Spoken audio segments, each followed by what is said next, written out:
Hello friends, how are you? Welcome back to another video of electrochemistry. पिछले video में हमने आपको जो है कंडक्टिविटी के बारे में बताया था और मैंने मुझे अशोक कुमार यादव और आप मुझे देख रहे हैं मेरे चैनल बेसिक केमिस्ट्री पर। तो आइए स्टार्ट करते हैं।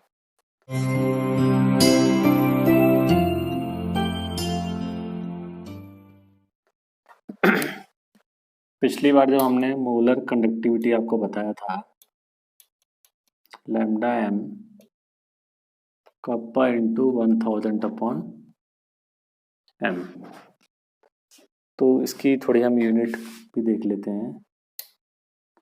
यूनिट क्या होगी? कप्पा की यूनिट थी साइमन सेंटीमीटर इनवर्स और इसकी थी मोल पर सेंटीमीटर क्यूब।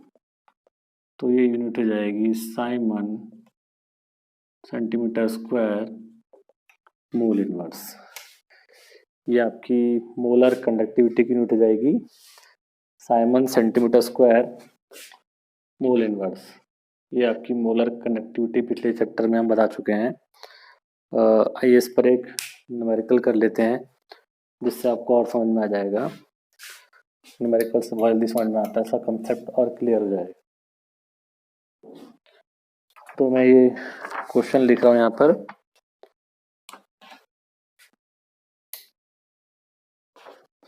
क्वेश्चन है the conductivity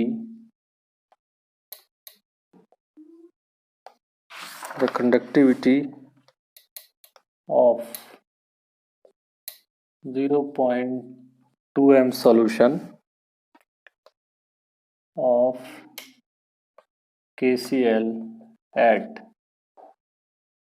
298 Kelvin is 0.0248 Simon centimeter inverse. Calculate its molar conductivity.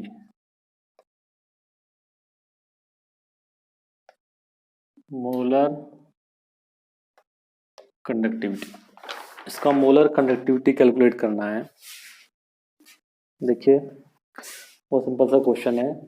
The conductivity of 0.2 m solution of KCl at 298 kelvin is, इसकी KCl की जो है कंडक्टिविटी दी गई है यानी कप्पा। कप्पा की वैल्यू दी गई है 0.0248 साइमन सेंटीमीटर इनवर्स। मोलैरिटी दी गई है 0.2। आपको लैम्डा एम कैलकुलेट करना है। तो बहुत सिंपल सा फॉर्मूला है, lambda M equal to kappa into 1000 upon M. तो ये हो जाएगा 0.0248 इंटू 1000 अपॉन हो जाएगा आपका 0.2। कैलकुलेट करिए इसे 1000 से आप मल्टीप्लाई करेंगे तो कितना हो जाएगा? ये पॉइंट हट जाएगा तो ये हो जाएगा आपका 248 अपॉन 2, ये आ जाएगा 124। कितना आ जाएगा? 124 Simon centimetre square mole inverse. तो बहुत सिंपल सा क्वेश्चन था। ये 0.2 m की कंसंट्रेशन थी और कप्पा की वैल्यू दी गई थी। आपसे क्या पूछा था? लैम्डा। तो ऐसे ही क्वेश्चन आता है और बहुत इंपॉर्टेंट, इस पर क्वेश्चन जरूर कई बार पूछा गया है। समझ में आ गया होगा। कॉपी और पेन लेके बैठिए, बार बार पॉज करिए, फिर इसको नोट करिए जो है। मैं इस पर एक टॉपिक आपको और करा देता हूँ जिससे पूरा हो जाए।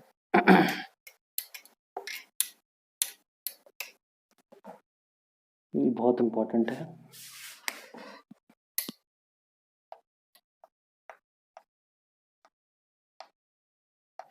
मेजरमेंट ऑफ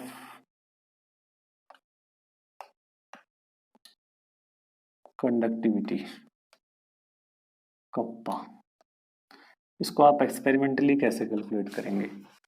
मान लीजिए कोई आपको बीकर में एक बीकर भर के दे दे या किसी जग में भर के दे दे या जार में भर के दे दे और कहे कि इसकी कंडक्टिविटी कैलकुलेट करिए। कोई भी इलेक्ट्रोलाइट जो है आपको किसी में भर के दिया जाए और आपसे कहा जाए कि इसकी कंडक्टिविटी जो है आप कैलकुलेट करिए, तो इसकी कंडक्टिविटी आप कैसे कैलकुलेट करेंगे? लैब में जो है मतलब एक्सपेरिमेंटली आप कैसे कैलकुलेट करेंगे? ये क्वेश्चन एक आध बार यूके बोर्ड में भी आया, एक आध बार सीबीएसई बोर्ड में भी आया, इसलिए कराना बहुत ज़रूरी है।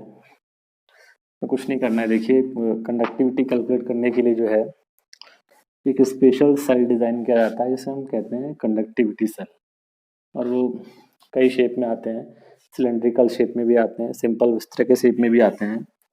तो उसमें कुछ नहीं करना है, अपने एक ये मान लीजिए मैंने एक कंडक्टिविटी सेल ले लिया है,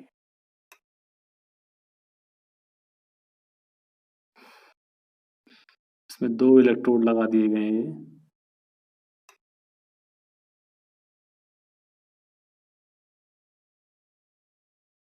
एक इलेक्ट्रोड ये लगा दिया गया है, इसका भी एरिया ये है, इसका भी एरिया ये है ये,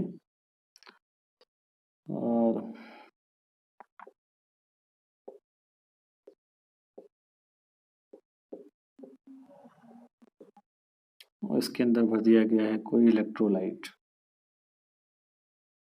इलेक्ट्रोलाइट जिसके लिए आपको कंडक्टिविटी कैलकुलेट करनी है। और इसमें जो वाटर भरेंगे वो भरेंगे आप कंडक्टिविटी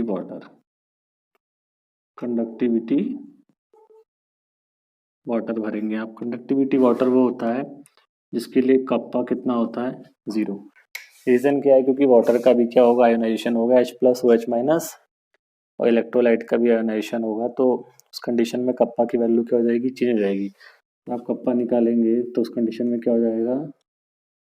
वाटर प्लस इलेक्ट्रोलाइट दोनों क्या होगा? जुड़ के आ जाएगा। तो हमें इसको अवॉइड करना है, तो ऐसा वाटर लेना है जिसके लिए कंडक्टिविटी की वैल्यू कितनी हो? 0 हो।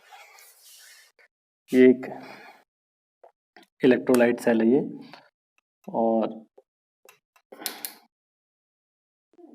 ये मान लिया हमने ये एनोड है, ये वाला ये एनोड है, और ये क्या हो गया? इसका ये कैथोड हो गया। तो इसके अंदर जो इलेक्ट्रोलाइट भरा हुआ है इसके लिए हमें कप्पा फाइंड करना है। क्या फाइंड करना है? कप्पा, ध्यान रखिएगा, सिर्फ इसके बीच का जो डिस्टेंस है वो कितना है? L। कितना डिस्टेंस है ये? L है। तो जो वाटर लेंगे वो कंडक्टिविटी वाटर लेंगे जिसके लिए कप्पा की वैल्यू कितनी हो? 0। अदरवाइज ये वेरी कर जाएगा, और टेम्परेचर कांस्टेंट होना चाहिए। और इस सबको जो है एक नॉन कंडक्टिंग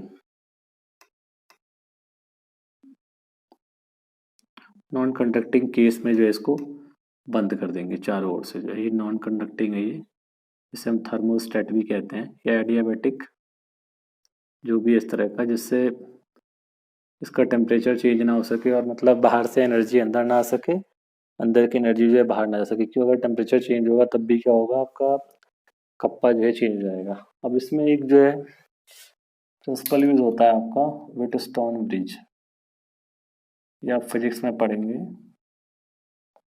व्हिटस्टोन ब्रिज की हेल्प से हम क्या करेंगे? इसका रेजिस्टेंस कैलकुलेट कर लेंगे। व्हिटस्टोन ब्रिज क्या है? देखिए इसमें कुछ नहीं है, इसमें 4 रेजिस्टेंस लिए जाते हैं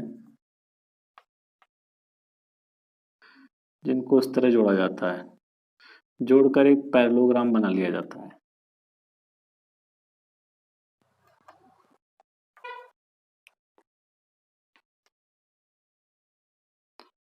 और इसमें गैल्वेनोमीटर G लगा दिया जाता है, और इस साइड से जो है एक बैटरी जोड़ दी जाती है। अब यहाँ ये हो गया आपका R1, ये हो गया R2, ये हो गया आपका R4, और इन 2 तार को यहाँ जोड़ दिया जाता है इस तरह से। इस सेल को जो है चौथे रेजिस्टेंस के रूप में यहाँ जोड़ दिया जाता है, और ये हो जाएगा आपका R3। यानी ये व्हिटस्टोन ब्रिज जो है, ये क्या किया था व्हिटस्टोन ने? 4 रेजिस्टेंस लिए थे और 4 रेजिस्टेंस को इस तरह से जोड़ा था कि इसमें से अगर एक अननोन हो तो उसे आप इजीली कैलकुलेट कर सकते हैं। अब ये एक रेजिस्टेंस ये आपको नोन होगा, ये रेजिस्टेंस बॉक्स टाइप का होता है, उससे आप निकाल लेंगे। ये भी रेजिस्टेंस बॉक्स होता है, ये रेजिस्टेंस बॉक्स होता है, R1 R2 R3, ये हमें कैलकुलेट करना है। और बीच में इसके क्या लगा है, गैलोमीटर G लगा हुआ है। यहाँ पर डीसी सोर्स ना लेके क्या लेंगे आप, एसी सोर्स। क्यों किया एसी सोर्स, क्यों लिया एसी सोर्स? लेने से ये फायदा होगा कि एसी करंट आपकी इस तरह चलती है, देखिए प्लस माइनस, तो होगा क्या, कभी ये वाला टर्मिनल प्लस होगा, अगली साइकिल में क्या हो जाएगा, माइनस हो जाएगा। जब पहले साइकिल में ये वाला माइनस होगा तो अगली साइकिल में क्या हो जाएगा, प्लस। उससे जो है इसका डिकम्पोजिशन नहीं होगा, जो भी यहाँ पे आपने इलेक्ट्रोलाइट भरा होगा उसकी जो केमिकल कंपोजिशन जो है चेंज नहीं होगी।